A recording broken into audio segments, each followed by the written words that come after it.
So we are discussing about the roles of a manager. In the roles of a manager, we have found that there are mainly three roles of a manager. One is interpersonal role, another is informational role, another is decisional role. Now let us see quickly. There is an example.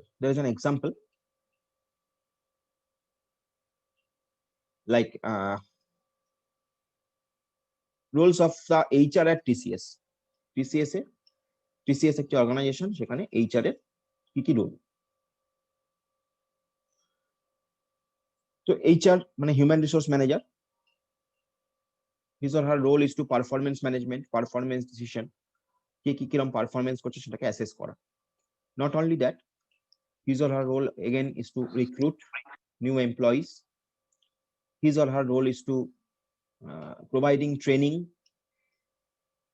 technical training, behavioral training to the employees.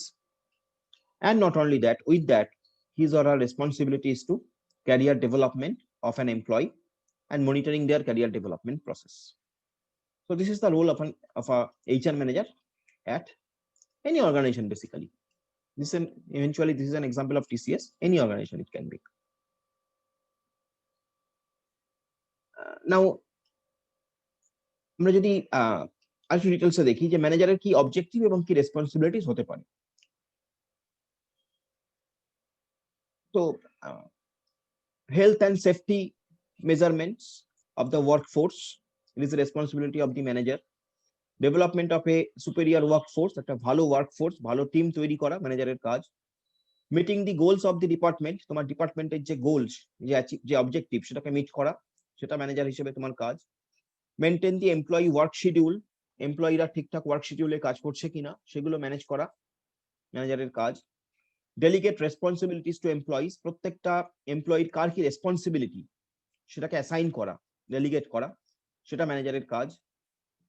And providing oversight and direction, ম্যানেজারের কাজ হচ্ছে right direction দেওয়া, right view দেওয়া to his or her employees. এই সবগুলোই আমরা জানি, just আমি তোমাদের একবার করে বলছি। নেক্সট ইজ, আমরা যদি সেটাকে দেখি আর একটু ডিটেলসে, রেসপন্সিবিলিটিস অফ এ ম্যানেজার। তাহলে ম্যানেজারের রেসপন্সিবিলিটি কি? ডেইলি অপারেশন হ্যান্ডেল করা, স্টাফিং মানে কে কোন জায়গায় কাজ করবে সেই স্টাফ গুলোকে মেনটেন করা, কে কোন জায়গায় কাজ করবে সেটাকে মেনটেন করা, সেটা ম্যানেজারের কাজ।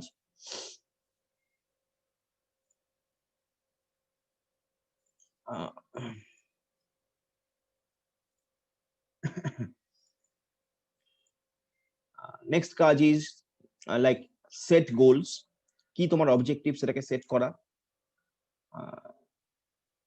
লাইক আদার্স আরো নানা রকম কাজ আছে, যেমন অ্যাডমিনিস্ট্রেশন হ্যান্ডেল করা, ডেলিগেশন করা, মোটিভেট করা, এইসব এনফোর্সিং পলিসি, ট্রেনিং প্রোভাইড করা, ইভালুয়েট করা, এই সমস্ত কাজই ম্যানেজারের। So this are the responsibilities of a manager, you will get it. Now the thing is great qualities of a good manager. What are the great quality of a good manager? একটা ভালো manager হওয়ার জন্য কি কি কোয়ালিটির দরকার একজন ভালো ম্যানেজার হওয়ার জন্য? You should have care for your team, তোমার টিমে কার কি অসুবিধা হচ্ছে সেটা জানা, তাকে হেল্প করা তোমার কাজ, এটা তোমার গুড কোয়ালিটি। এক্সেলেন্ট কোচ, কারোর যদি কোনো অসুবিধা হয়, তার যদি কোনো হেল্প দরকার হয়, তাকে গাইড করা তোমার কাজ। কেয়ার অ্যাবাউট ডেভেলপমেন্ট, তাদের কি ডেভেলপমেন্ট হচ্ছে, তারা নিজেকে প্রতি মুহূর্তে প্রতিটা লোকই তো নিজেকে এক্সেল করতে চাইছে, প্রতিটা লোকই চাইছে তার প্রমোশন হোক। তার প্রমোশনটা কিভাবে হবে? তার এক্সেলেন্সের থ্রু দিয়ে হবে, তার ভ্যালু অ্যাডিশনের মধ্যে দিয়ে হবে, তার কাজ করার মধ্যে দিয়ে তার ভ্যালু অ্যাডিশন হবে, তাহলে সে কি সেই স্কোপটা পাচ্ছে কিনা সেটা দেখা। Great communicator, it's a very vital quality of a manager. তোমার কমিউনিকেশন কতটা ভালো, how much emotionally you are resilient, how much emotionally you are with them, it is also a good quality of a manager. কারোর হয়তো বাড়িতে কোনো অসুবিধা হয়েছে, কারোর হয়তো বাড়িতে মেজর কিছু অসুবিধা হয়েছে, রিয়েল মেজর কিছু অসুবিধা হয়েছে, you have to feel that, you have to feel that pain. As a manager you have to feel that pain and you have to act accordingly. Next, প্রত্যেকে যেন ফেয়ার ট্রিটমেন্ট পায়, প্রত্যেকে কারোর সঙ্গে যেন কারোর যেন মনে হয় না যে আমি I am not getting proper treatment, I am not getting proper, আমি একটা দোষ করেছি, আরেকজন একটা সেম দোষ করেছে, একজন যা ট্রিটমেন্ট পাচ্ছে আরেকজন সেই ট্রিটমেন্ট পেলো না, এটা যেন না হয়। এনকারেজ ইনোভেশন, কারোর যদি কোনো ইনোভেটিভ পাওয়ার থাকে, নতুন কিছু জিনিস তৈরি করবে, নতুন কিছু একটা প্রসেস সে বলছে, একটা অন্যভাবে যাওয়া, তাকে সেই চান্সটা করে দেওয়া। So encouraging innovation. Spread positivity, সবসময় তোমার মধ্যে একটা পজিটিভ অ্যাপ্রোচ প্লে করবে। You will never be a negative, you should not have a negative approach. Like sir, ওই সকালেই যেটা বললো, লাইক স্যার আপনি তো 9টা থেকে ক্লাস নেন, আমি 6টা থেকে উঠে বসে আছি, আপনি আজ 9টা থেকে নিলেন না, 10:30 থেকে। This is negative approach, you should not have that. আমি আমি জাস্ট বলছি আর কি যে এইগুলো হচ্ছে নেগেটিভ অ্যাপ্রোচ। তোমার এই কথাটা শুনে আমার মনে হবে তোমার মধ্যে negative approach. You should have a positive approach, যে আমি যখনই ক্লাস হোক ক্লাসটা আমি অ্যাটেন্ড করবো, দ্যাট ইজ পজিটিভ অ্যাপ্রোচ। যখনই তোমাকে যে কাজে তোমাকে রাত্রি 2টোর সময় ডেকে বলা হলো যে তোমাকে আমার আমার অর্গানাইজেশনের একটা মেজর একটা প্রবলেম অ্যারাইজ করেছে, তোমাকে রাত্রি 2টোর সময় সেটার জন্য তোমাকে ডাকা হতে পারে, তোমাকে যেতে হবে। তুমি যদি বলো আমি তো এখন ঘুমোচ্ছি, এখন আমি কি করে যাব, that is a negative approach. If you go to good tier 1 management college, IIMs and all that I'm talking about, Indian Institute of Management, ক্লাসের কোনো টাইমিং হয় না, যে কোনো সময় তোমার ক্লাস নেওয়া হতে পারে। তোমাকে যদি বলা, অবশ্যই একটা তো ফিক্সড টাইমিং থাকে, তার সঙ্গে যদি অবশ্যই বলা হয় যে তোমাকে এই সময় ক্লাস করতে হবে, ইফ ইউ সে, কেন ওরা করে, কারণ তোমাকে এইটা বোঝানোর জন্য, এটা দেওয়ার জন্য যে তুমি কিন্তু you have to be prepare every time, any time you are prepare. As a manager তোমাকে তাই করতে হবে। ম্যানেজারের কিন্তু কোনো, ওই জন্য বলেছিলাম যে ম্যানেজার কখনো স্ট্রাইক করতে পারে না। ম্যানেজার হয়ে তুমি স্ট্রাইক করছো, তোমার সার্ভিস রুলের বাইরে ওটা। প্রত্যেকটা লোকের একটা সার্ভিস রুল থাকে, তোমার সার্ভিস রুলের বাইরে, তোমার সার্ভিস রুলটা থাকবেই না। So it's not so simple. সব থেকে difficult task managing people, to be a manager it's a difficult task. Now empower team, তোমার টিমকে এম্পাওয়ারমেন্ট দিতে হবে, তোমার টিমকে পাওয়ার দিতে হবে, so that they can take their own decision, obviously within a certain limit. তুমি টিমকে এমন পাওয়ার দিলে, এমন ডিসিশন সে নিল যে তোমার চাকরিটাই চলে যাবে, তা নয়, বা তোমার অর্গানাইজেশনের ক্ষতি হয়ে গেল, তা নয়। বাট ছোট ছোট ডিসিশন, যেগুলোর জন্য সবসময় তোমার কাছে আসার দরকার নেই, ও নিয়ে নেবে। So empower team. So these R the great qualities of a manager.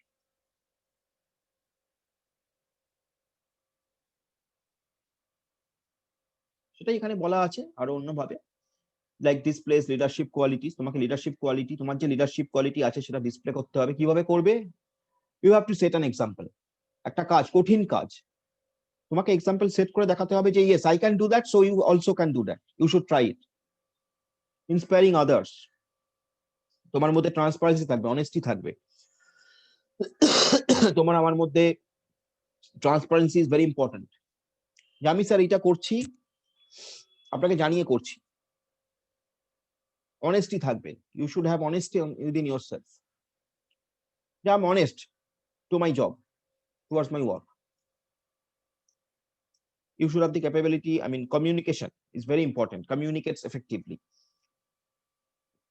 leads by example, যেটা বললাম লিডারশিপ, তোমাকে এক্সাম্পলস দিয়ে শো করতে হবে। নাও shows emotional intelligence, how much emotionally you are with them, সেটা। an effective manager avoids micromanaging, তুমি কিন্তু শর্টে কাজ ছাড়ার হবে না, micromanaging is not allowed। স্টেজে মেরে দেবো এরকম ব্যাপার, আমি কিছু পড়াশোনা করলাম না, পরীক্ষার হলে গিয়ে আর ফাটিয়ে দেবো, মানে এই ধরনের অ্যাটিটিউড থাকা উচিত না। You have to be prepare, ability to look at the big picture, দূরেরটা দেখতে হবে। You should have that ability, যে আমি এই কাজটা করলে তার এই এফেক্ট হতে পারে, সেই এফেক্টটার জন্য আমার অর্গানাইজেশনের এই ক্ষতি হতে পারে, সেই ক্ষতিটাকে আমি এইভাবে মিটিগেট করতে পারি, ম্যানেজ করতে পারি। So ability to look at the big picture. So these are the another few qualities of a good manager. এগুলো প্রত্যেকটা ম্যানেজারের মধ্যে থাকতে হবে। Tell me if you have any question from here. তোমার যদি মনে হয় এর সঙ্গে আরো কোনো গুড কোয়ালিটি থাকা দরকার বা উচিত বা নেই, যেটা বা একটা জিনিস যেটা আমি বলেছি সেটা ঠিক সেটা নয়, সেটা না হলেও হবে, ইউ ক্যান সে। আজকে সময় নেই, নাহলে আমি জিজ্ঞাসা করতাম যে তোমাদের আরো কি ওপিনিয়ন আছে, তাও যদি এখনো কিছুটা সময় আছে বলতে পারো। যদি তোমরা মনে করো যে আরো কিছু কোয়ালিটিস এর সঙ্গে থাকলে ভালো হয়, do you think any more qualities will be needed? Please tell me.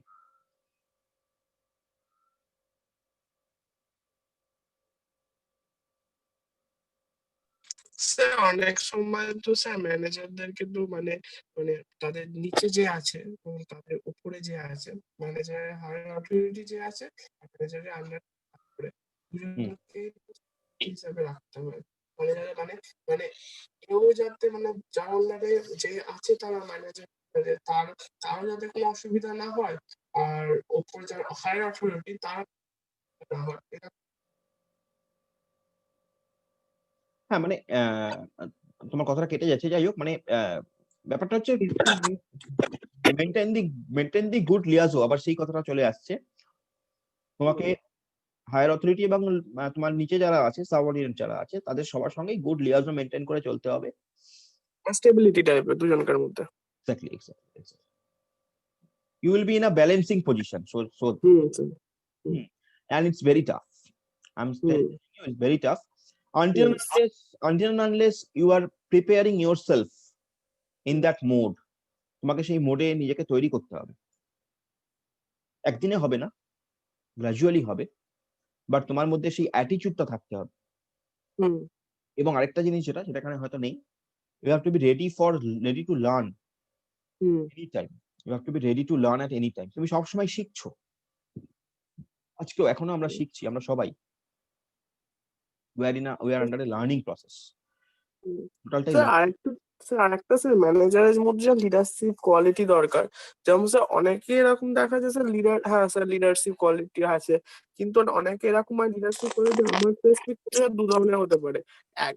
এক এক ধরনের লিডারশিপ হয় যারা মানে শুধু ইনস্ট্রাকশন দিয়ে যায় যে এটা করো এটা করো এটা করো, ইনস্ট্রাকশন দিয়ে গেল, বাকি সবাইকে দিয়ে কাজটা কমপ্লিট করবে।